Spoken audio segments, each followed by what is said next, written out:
Beyonce won Album of the Year. Friend, it is a good day. Happy Black History Month. I'm your communication bestie. We're going to be learning unconscious bias in conversation. Have you ever been talking to someone and you realized that you said something that was offensive or might have been biased? Unconscious bias affects how we communicate without even realizing it.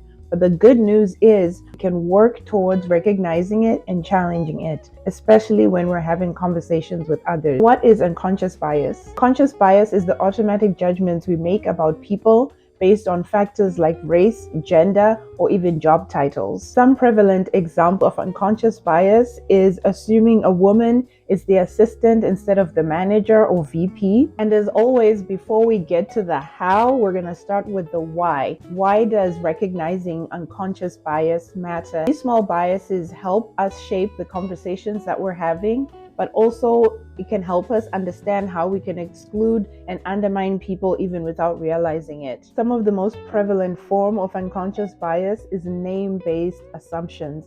This means a hiring manager can look at someone's name on a resume and assume that that person cannot be able to articulate themselves properly or won't be able to be qualified for the job just based off of the name that they see that might not be a name that they're used to.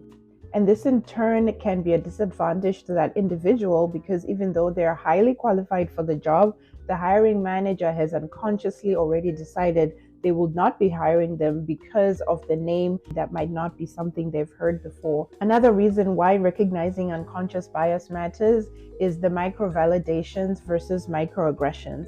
This means that in meetings, people tend to make eye contact with people who look like them or engage with colleagues in the workplace who sound like them. And this unintentionally creates a problem where we are sidelining the diverse members of that team. So, how do we recognize and challenge biases in our conversations? The first thing is to pause and reflect. This means before making assumptions, ask yourself, why do I think this? The second thing is use inclusive language. Those small shifts matter. Third one is listen actively. That means you're going to pay attention to the person who is speaking and whose voice might be overlooked. Lastly, the fourth one, invite different perspectives. If a conversation feels one-sided, ask yourself, why do you think that is and what can you do to rectify it? Last thing that we have to remember is we all have unconscious biases, but awareness is the first step. Next time, try one of these strategies and see what shifts.